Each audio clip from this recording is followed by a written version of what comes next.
Bismillahirrahmanirrahim. Assalamualaikum warahmatullahi wabarakatuh. Alhamdulillahirrabbilalamin. Sahabat-sahabat, kita setelahnya memuji syukur kehadirat Allah Subhanahu wa Ta'ala yang senantiasa memberikan kenikmatan kepada kita semuanya. Mudah-mudahan kita menjadi hamba-hamba yang bersyukur.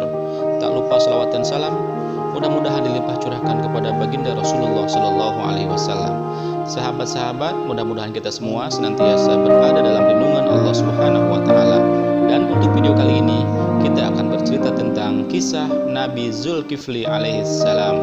Namun sebelumnya, bila berkenan silahkan untuk subscribe dan menekan tombol loncengnya. Mudah-mudahan Allah memberikan balasan kepada sahabat-sahabat sekalian. Zulkifli dalam bahasa Arab, za, waw, alif, lam, kaf, fa, dan lam. Zulkifli, yaitu sekitar 1500 sampai 1425 sebelum Masehi. Dia adalah salah satu nabi dalam sejarah ajaran Islam yang diutus kepada kaum Amoria di Damaskus. Ia diangkat menjadi nabi pada tahun 1460 sebelum Masehi dan diutus untuk mengajarkan tauhid kepada kaumnya yang menyembah berhala supaya menyembah Tuhan yang Maha Esa, taat beribadah dan membayar zakat. Dan beliau Nabi Zulkifli memiliki dua anak dan meninggal ketika berusia 95 tahun di Damaskus, Syria. Namanya disebutkan sebanyak 2 kali dalam Al-Quran. Beberapa umat Islam masih mempertanyakan status sebagai nabi, tetapi ada juga sejumlah umat muslim yang percaya bahwa ia adalah orang beriman dan penyabar yang disebutkan dalam Al-Quran, namun bukan seorang nabi. Sahabat-sahabat, julukan Zulkifli ia dapat ketika pada suatu hari seorang raja mengumpulkan rakyatnya dan bertanya siapakah yang sanggup berlaku sabar jika siang berpuasa dan jika malam beribadah. Tak ada seorang pun yang berani menyatakan kesanggupannya. Menurut mufassirin, para ahli tafsir, akhirnya seorang anak muda yang bernama Asli Bashar mengacungkan tangan dan berkata ia sanggup melakukan itu. Sejak saat itulah ia dipanggil dengan julukan Zulkifli yang artinya sanggup. Sahabat-sahabat, riwayat Zulkifli sedikit sekali disebutkan dalam Al-Quran. Ia adalah putra Nabi Ayub yang lolos dari reruntuhan. Nabi Zulkifli adalah putra Nabi Ayub yang lolos dari reruntuhan rumah Nabi Ayub yang menewaskan semua anak Nabi Ayub. Zulkifli adalah orang yang taat beribadah. Ia melakukan sembahyang 100 kali dalam sehari. Sahabat-sahabat, suatu ketika raja di negeri Rum saat itu, Nabi Ilyasa, sudah semakin tua.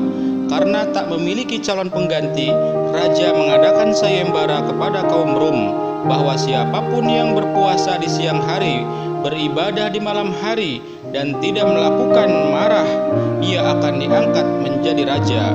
Hal ini terdapat dalam riwayat Ibnu Jarir.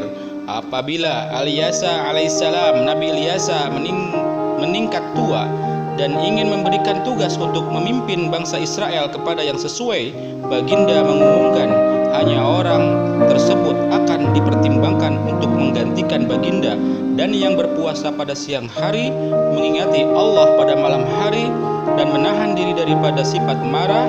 Salah seorang daripada mereka, yaitu Bashar, berdiri dan berkata, "Aku akan patuh kepada syarat-syarat tersebut." Baginda mengulangi syarat-syarat itu semula sebanyak 3 kali, dan lelaki yang sama berjanji dengan bersungguh-sungguh akan memenuhi syarat-syarat tersebut. Maka dia dilantik untuk membawa tugas tersebut.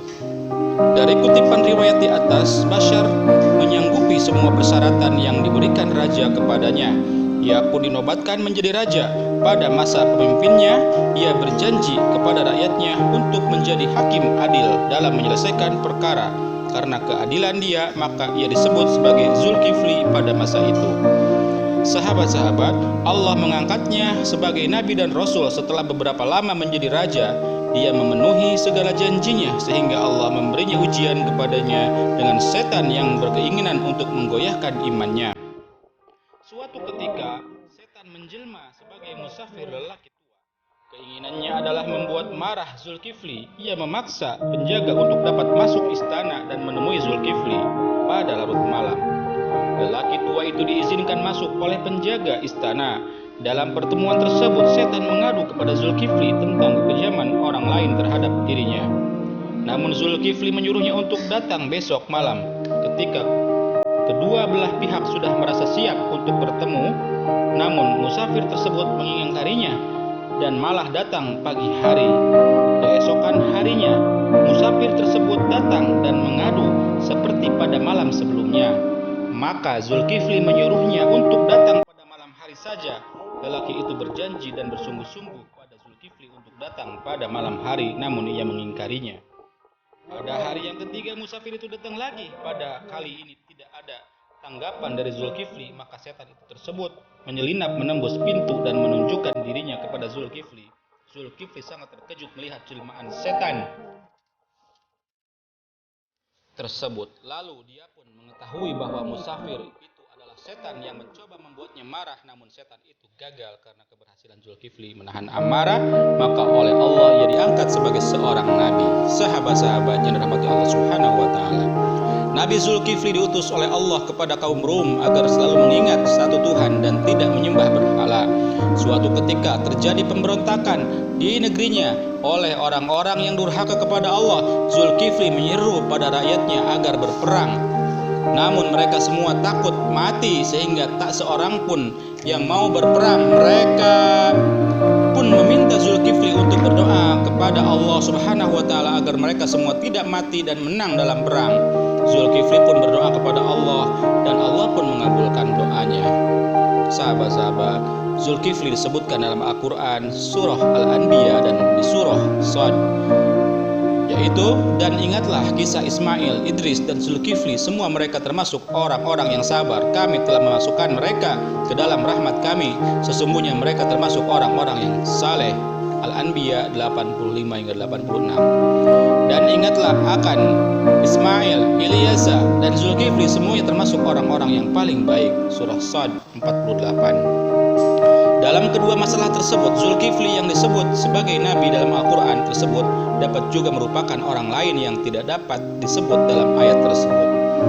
Sahabat-sahabat, pendapat dan kontroversi tentang Zulkifli yang pertama adalah sebagian muslim sependapat dengan pandangan Muhammad bin Jarir At-Tabari menganggap Zulkifli adalah orang baik dan sabar yang selalu menolong kaumnya dan membela kebenaran, namun bukan seorang nabi. Sebagian lainnya percaya bahwa dia seorang nabi. Yang kedua, menurut Baydawi, Zulkifli seperti dengan nabi Yahudi bernama Yehezkiel yang dibawa ke Babilonia setelah kehancuran Yerusalem. Baginda dirantai dan dipenjarakan oleh Raja Nebukadnezar. Baginda menghadapi segala kesusahan dengan sabar dan mencela perbuatan mungkar Bani Israel. Yang ketiga, menurut versi lain, namanya aslinya adalah Waidiyah bin Adrin. Ia nabi bagi penduduk Suriah dan sekitarnya. Ia membangun kota Kifl di Irak. Yang keempat, ada dua tempat yang diyakini sebagai makam Zulkifli. Pertama di Kifl, Irak, dekat dengan Najaf dan Al-Hillah. Dan yang kedua di Nawa, Suriah. Sahabat-sahabat, demikianlah kisah singkat tentang Nabi Zulkifli.